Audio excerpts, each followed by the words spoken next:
Hello, this is Jeff Gaudiosi, and you're on misplacedstraws.com, where music comes to life.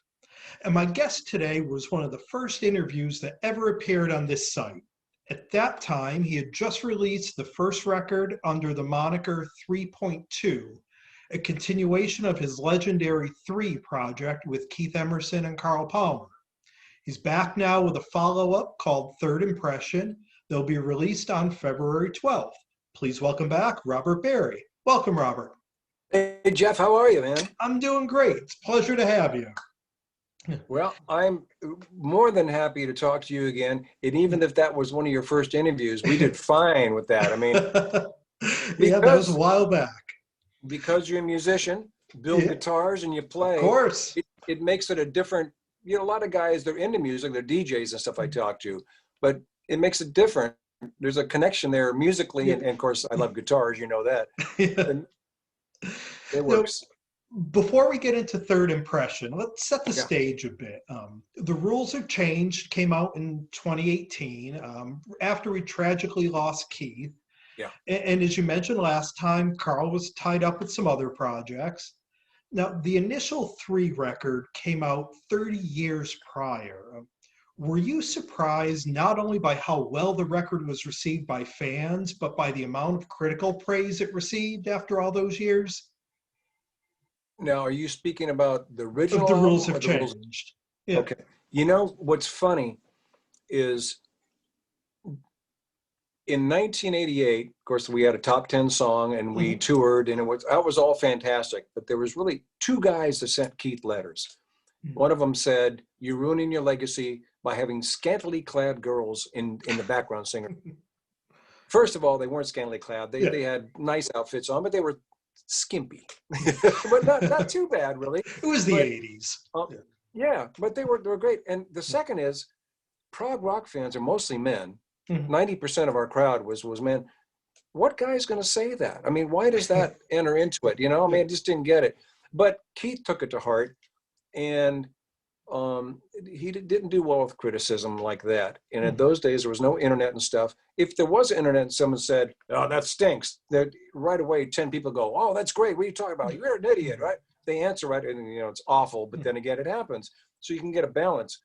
Not everybody writes a letter, and it's sort of like what's that thing? Yelp. Yeah. If you're at a restaurant and you don't like it, you give a bad Yelp review if you don't like the restaurant.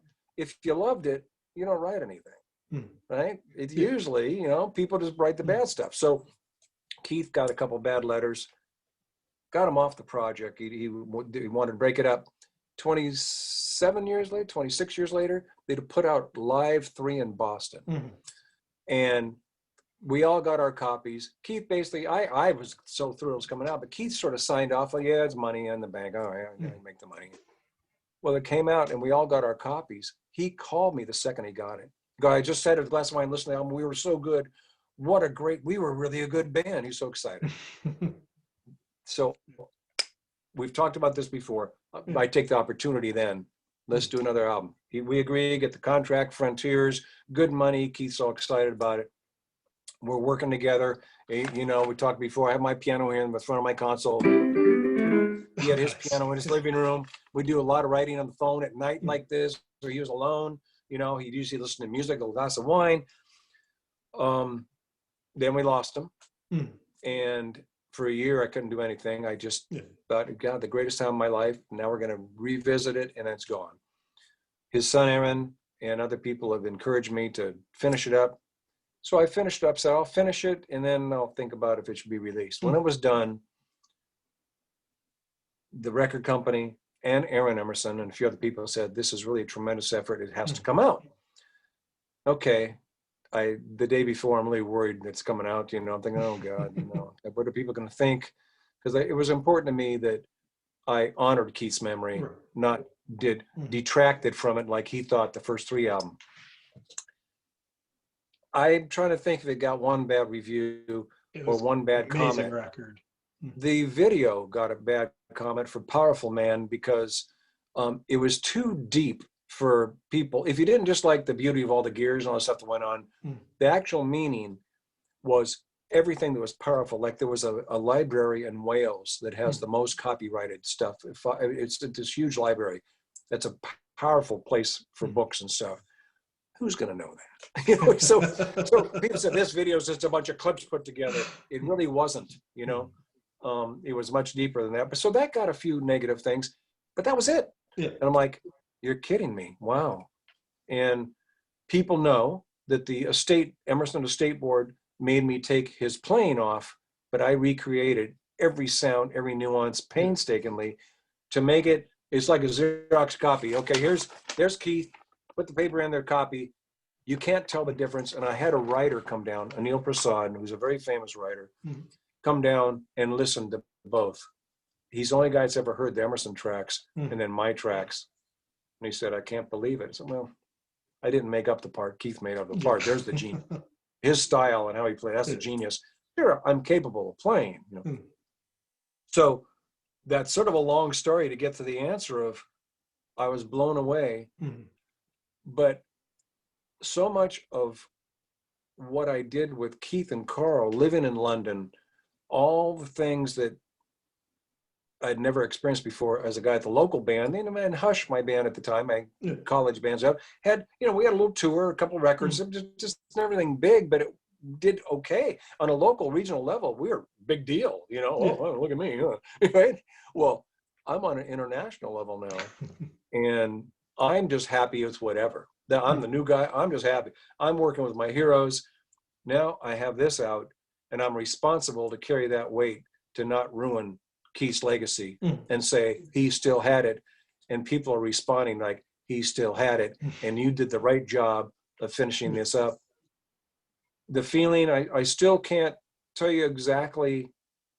It was a pride, it was a sense of relief, it was a stamp of approval for me as a musician, of course, but the ego kind of doesn't enter into it because I'm always going to do music. I showed you my studio, that's all I do. Right? I have a wonderful, beautiful wife. I do that. I love her. You know, we do things, but I'm all about music, not even about the promotion. I love talking to you because you're a musician, you know, and it makes the story different. On the new album, it's a little different because I only have this one last piece and makes it sort of bitter. That's where I was going to get to. Yeah. So Never, the closing track, that's a leftover from that session. The rest of the record is kind of in Keith's style, but wasn't affiliated with the stuff you guys were working on. Right. Now, the reason, first of all, they wanted me to do another album, and I said I only have one song left over, and I didn't use it on the last album. It was just too big of a piece of music. Plus, it wasn't finished enough for me to realize how great it could be. Keith, I had all Keith stuff, but I hadn't filled in all my blank parts. And they said, really, the Rules of Change did so well, you have to do a follow-up. You really need to.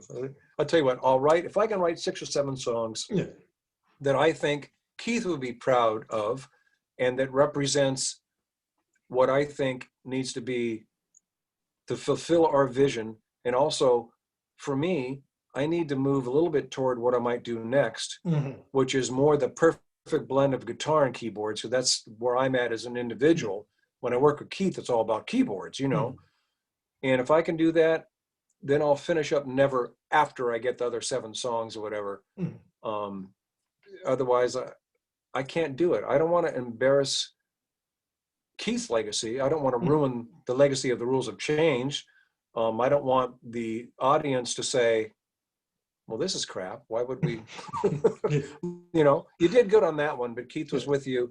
Well, I got to the point where I wrote these songs. I felt that Keith was still with me because my life has been inspired by his family and living there and all the stuff that happened and the tour and working for 27 years between albums on other projects with him too. So I went in to finish up Never, and all of a sudden I went, whoa. This could be as big of a piece, as good of a piece as Des de la Vida was on the last album, the first album. Yeah, the first one. And again, I'm looking at it going, and it does move to the more guitar and keyboard mix that I think would be in my future, because this is it for 3. That's the bittersweet part. I have nothing else that I wrote with Keith. And the only reason to do 3 is because there's more than just me doing it, you know? So, and that piece never holds up its half of the album, even though Yeah. there's what, 10 or 11 songs, it's half, it's big. Played it for my manager, new manager, Nick, who is an English guy. He just said, this album is tremendous. The record company said, we have to release this. You did exactly what we wanted you to do. People are going to love this album. I'm a mess. I'm thinking, it's not the weight that I'm carrying. It's the weight of not wanting to ruin where I've been and who I've been working with that was really bothering me. Then it came out, and the first song, Fond Farewell, and the video, they did a tremendous job in the video. That's a beautiful video. It really is. And it's really, they did fantastic. Frontier's responsible for that video. They didn't like my concepts. I said, well, what's your idea? We'll get back to you. I went, yeah, okay. Wow. Yeah, so I'm pretty excited that so far, the people I've talked to, I'd say 3/4 of them have said, this is better than the rules have changed, and we love the rules have changed. I'm like, what? Yeah, and that was my thought in listening to it too. And it's interesting to hear you say how, that move from sort of Keith's keyboards to guitar, because you definitely hear that in the song, especially in the first couple tracks. Yes. But one thing that really grabs me about this record was the rules have changed. I think classifies to me more as a prog record, based on keyboards. This sort of glides effortlessly between prog and sort of that melodic AOR that your wheelhouse is. Right. It's really a great blending of the two, and I think it does set you up for what comes next. The second single, Bond of Union, I think is a perfect example of merging those two things together. And I was worried about that song. I lost my mom a couple years ago, and I wrote that for her. I didn't get to sing it, play it, or anything. And no matter what, I said, I'm going to put that on here because I always wanted to be my dad, but my mom is who made me who I was, right? Piano lessons, you practice. So I wanted to sing, got me a singing teacher. Everything that she was right behind me. They never told me what to do, but if I had an interest, if I wanted to light fires, they would have bought me a fire starting kit, right? They were just behind me, but not influencing me or dragging me. That was mainly my mom. My dad had a music store and a band and loved property and cars and stuff. All the things that I like, I wanted to be him, but my mom maybe. So I owed her this in the most loving of ways. And I've been getting great response. I'm really surprised. I thought they go, this is like Phil Collins doing a syrupy song for Genesis. Oh, why'd you sell out? It has nothing to do with that. This has to do with, hopefully, your parents. And like I always say, if they were good parents or bad parents, there's still a bond there that made you who you are, right? And if you're a parent, the sacrifices you could see that you have to make for your kids. I hope we're in this song and you find yourself in there and your parents, and it's worked out okay so far. That's where I thought I'd get the negativity, the bad comments. Really? Syrupy ballad. And I did my best to not make it, I wanted it big. I wanted it Emerson-ish, and I did my best to try to circumvent that. So far, I got to keep my fingers crossed. I shouldn't say anything, because so far I've thought, okay. Well, and for those who have followed your career, that's a phrase that we've seen before. I mean, going all the way back to the first Alliance record, that was the title of it. And you've mentioned this song being for your mom. I mean, it's a strong phrase, and I think it brings to mind, again, family, your relationship with Keith, kind of everything falling under that title of A Bond of Union. And that was a hope of mine, that when people see the title, they think, oh, he's talking about his relationship with Keith. But it's for my mom. That's great, man. That's important to me. But of course, what people see into a song, like the song Never, there's never going to be another 3 album, but that's not what that song's about, but that's one of the meanings of it, Yeah, and continuing with that, I mean, lyrically, this feels like a really personal record for you? I mean, was that sort of a recurring theme in a lot of the songs? It's funny. I don't know where lyrics come from me. They just Hmm. kind of pour out. And I'm what I call a flow writer, and I do most of the lyrics on my phone, on my message thing. On the Rules That Changed, I had songs started lyrically, but we were working on the music and getting them all together. Hmm. And I think, as I go along, I'd write the lyrics. After losing Keith, boy, those lyrics changed, and they just Hmm. poured out of me in a very personal, how that affected me and about Keith kind of way. This one, when I started, I didn't think I'd have that. I thought, Hmm. gee, I don't have that. And that's why I think the Rules That Changed did so well. People could tell that I was wounded, and I didn't Yeah. even know where those lyrics are coming from. I'd sit back and I go, well, God, that's definitely the way I feel. But Yeah. I write and I get something going. It just goes. It comes out. And sometimes I can't keep up with fixing my mistakes and the ideas flowing out, and the typing. This one, there's some things like The Devil of Liverpool. Yeah. On my last album press tour in Europe, I was in England and we took a break, and Rebecca and I, my wife, we took a taxi cab, a Beatles tour. So I got to do something tourist and normal. I'm talking to these people. It's really great. I need a break. So we did it, and the guy happened to have grown up with George Harrison. He's this old man driving this Oh, wow. taxi. Yeah. And so he took us on this little more personal kind of thing. So I told him I'm a musician and I'm working with Hmm. these famous guys.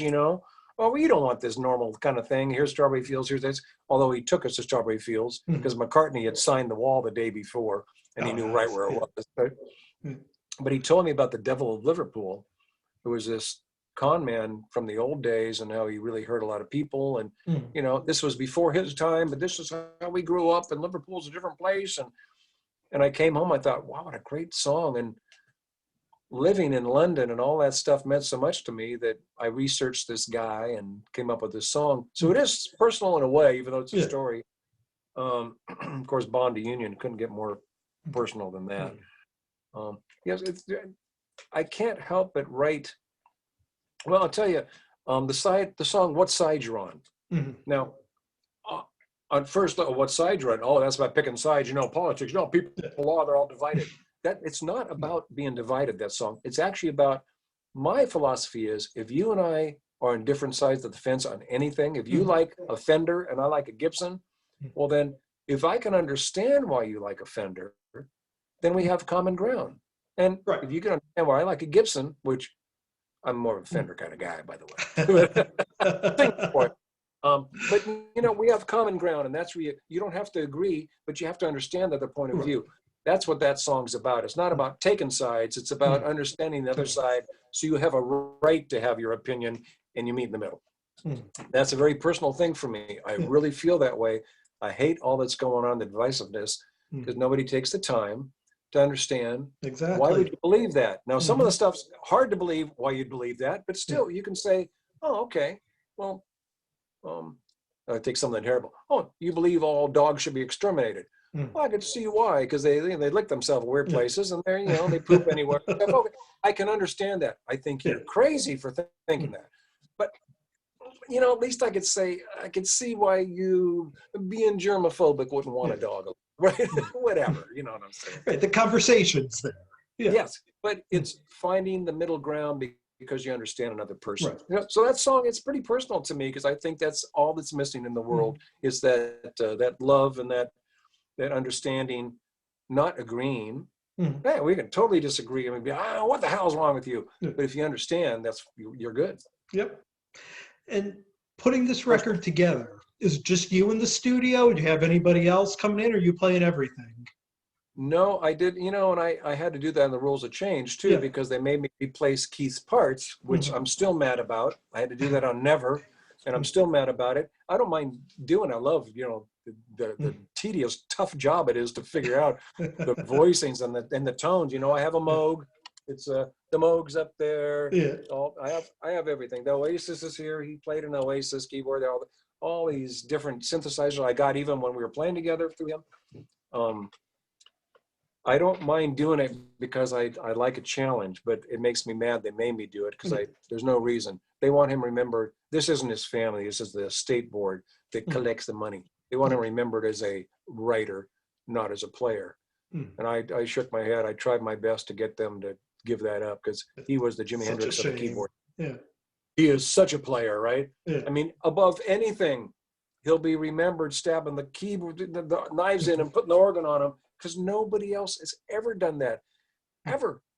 He's the guy. Anyway, so Well, on this one, my theory, Carl, Keith, and I did the album 1987, recorded. Yeah.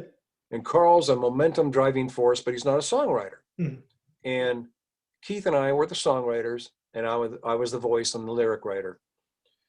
And on the second album, Rules Have Changed, Keith was the sound and the songwriter. I was the voice and the songwriter. And I really understood the sound of Keith, and even what Carl had brought to it, because he plays drums to the melody, kind of. He's not just a John Bonham straight beat. He kind of plays some of the Philly stuff along with that. So I understood that, even though Keith and I wanted a tougher kind of beat to things, there's still some of that stuff going on that plays the melody. At the point, there is no Keith anymore, and they want me to do this album.